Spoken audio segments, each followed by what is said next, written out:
Olá, pessoal. Comentar este livro aqui do Alberto da Costa e Silva, África Explicada para os Meus Filhos. Esse é um pequeno livro publicado ali pela Nova Fronteira em 2013.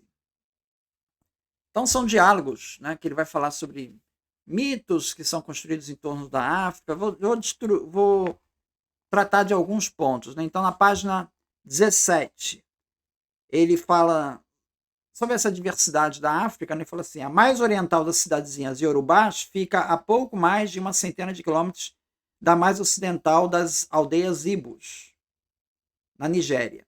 Entre os iorubás, o nascimento de gêmeos é celebrado como um acontecimento positivo, e a mãe é tida como favorecida pelas divindades. Já entre os Ibos, a 100 quilômetros de distância, não é nem muita coisa, né? Os gêmeos eram, no passado, considerados uma abominação e abandonados na floresta, enquanto a mãe tinha de se submeter à cerimônia de purificação. E não para aí as oposições e dessemelhanças entre os dois povos. No plano político, enquanto os Yorubás se organizavam em cidades-estados, com o rei sagrado, entre os Ibos predominava a ausência de Estado, com as comunidades regidas pelos conselhos de anciãos. Não só as culturas diferem de povo para povo, como se foram modificando ao longo dos anos. Há, contudo, certos traços comuns a todas elas, de modo que se pode falar de uma cultura africana como nos referimos a uma cultura europeia, ainda que sejam tão distintos os modos de vida como de Portugal ou de Finlândia. Então, a mesma separação que tem entre Portugal e Finlândia tem entre esses povos, múltiplos povos aí da África, né? Então, essa tendência a gente tende a desconsiderar. Outra questão que ele chama atenção, por exemplo, a gente sabe, tem o reino do Mali, né? Por exemplo, ele chama a atenção o seguinte, olha, embora o antigo reino do Mali se localizasse em parte na atual República do Mali, não é exatamente o país Mali hoje, entende? A mesma coisa com Gana. O antigo reino de Gana tinha o seu núcleo provavelmente no sudeste da atual Mauritânia. Tá? Então essas fronteiras elas não coincidem. Reino de Gana, Reino de Mali, a extensão desses reinos aí é diferente do que é hoje Mali, do que é hoje Gana.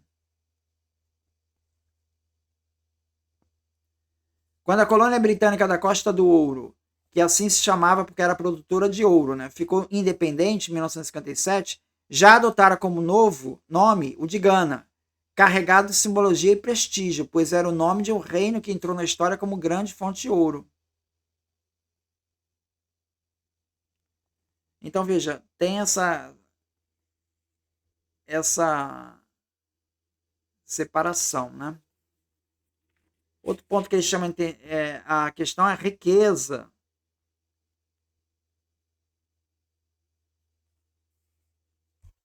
dos povos africanos, né? Quando os portugueses e outros europeus começaram no século XV a descer a costa africana, não predominava deles a impressão de que entravam em contato com povos primitivos e atrasados. Eles estranhavam os costumes dos negros, mas não os olhavam com desprezo. Lastimavam que desconhecessem a fé cristã, mas só consideravam superiores por serem cristãos. Um visitante holandês do século XVII não escondeu a sua admiração por Benin, uma cidade enorme, cortada por uma longa avenida, que lhe parecia mais larga do que a principal rua de Amsterdã. Vasco da Gama, ao chegar à costa oriental da África, encontrou portos cheios de navios e comerciantes de todas as partes do Oceano Índico,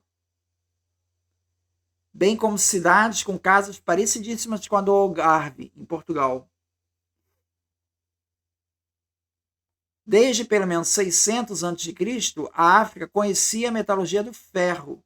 Os nativos adotavam uma técnica de pré-aquecimento nos fornos que só seria desenvolvida na Europa no século XIX, que lhe permitia obter um ferro e também um aço de alta qualidade, comparável e até superior em alguns casos ao que saía das usinas europeias. O produto africano apresentava, contudo, uma desvantagem que derivava da dimensão dos seus fornos. As suas barras eram pequenas, por isso na forja os africanos faziam enxadas e facas, mas não grandes espadas, nem capacetes, nem couraças. Ainda desses povos, né, ele chama atenção para as estátuas encontradas em Benin, em bronze. O Frobenius, quando encontrou essas estátuas, né, altamente elaboradas, ele pensou que fosse alguma cultura grega que tivesse ali e atribuiu aquilo à Atlântida. Ele não atribuiu aquilo a uma construção ali dos povos africanos. Mas aí já estamos no contexto colonialista, onde aí sim já tem a questão da inferioridade, já está presente.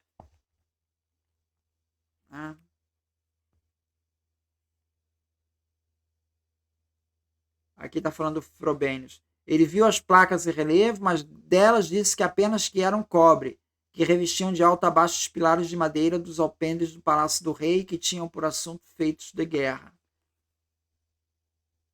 O resto do mundo, porém, só tomou conhecimento da arte de Benin depois que os britânicos, em 1897, conquistaram e pilharam a cidade, e boa parte dessas esculturas de fé do Benin, foi parar nos museus europeus. O próprio Frobenius, arqueólogo alemão que primeiro revelou ao resto do mundo a arte de fé, chegou a acreditar que estava diante do que sobrara da lendária Atlântida, ao encontrar em 1910, no bosque sagrado dedicado ao orixá do oceano Olokun, várias terracotas e uma cabeça em bronze, que pareciam ter saído das mãos de gregos da antiguidade. Fala das fortificações, né? Os exploradores, né, portugueses que traficavam escravos, né, eles construíam fortificações ali na África, né? Não eram colônias, eram fortificações.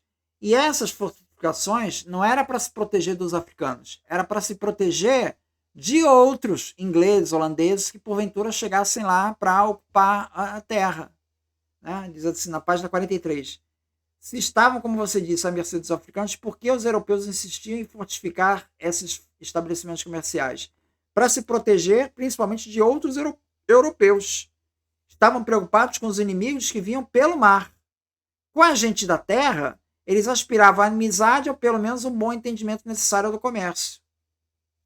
Era, aliás, comum que os europeus que neles viviam formassem família com as mulheres locais. Então, veja, o que houve ali no tráfico de escravos, existe uma elite africana ali que está em estreita relação com os portugueses. E está lucrando também com o comércio de tráfico. Está lucrando com o tráfico. E, inclusive, são comuns as embaixadas dessas autoridades africanas lá em Lisboa. Irem lá para Lisboa, serem recebidos com status de rei. Tá? Então, existe uma elite ali na África que está tendo lucro com o tráfico também. E então essas fortificações, né, São João da Mina, né, o Idá, são fortificações para se proteger dos outros europeus que porventura pudesse chegar. Aqui ele vai falar do reino do Congo, que eu já falei em outro livro, né? Aí ele fala aqui, ó, no reino do Congo, que ficava no noroeste da atual República de Angola, temos uma história diferente. Novamente, o reino do Congo não é exatamente o país Congo hoje, tá? Ele englobava Angola. Desde a vinda de 1483 dos primeiros portugueses, os congos perceberam que os recém-chegados dispunham de recursos técnicos muito mais desenvolvidos e eficazes do que os conhecidos por sua gente, e que deviam, por isso, contar com Deus poderosíssimo. Se pudessem aprender com os europeus, os congos seriam mais fortes que todos os reinos vizinhos. Então, a conversão do Congo ao catolicismo, ela foi mais tranquila. Então, eles absorveram o catolicismo, mas não deixaram o poder, continuaram o poder, usaram o catolicismo como fonte de poder, porque esse Deus que você está trazendo aí é mais forte que o meu.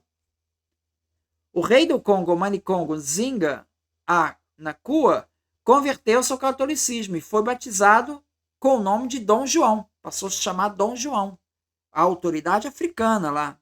Tá? Antes havia pedido ao soberano português que recebesse rapazes do seu reino para se educar em Portugal. Olha, mandou gente lá do Congo para se educar em Lisboa. Ele mandasse padres católicos para instruir o povo na religião. E mestres de ofício para que ensinasse as técnicas desejadas. A maioria dos congos converteu-se ao catolicismo e muitos aprenderam a ler e a escrever.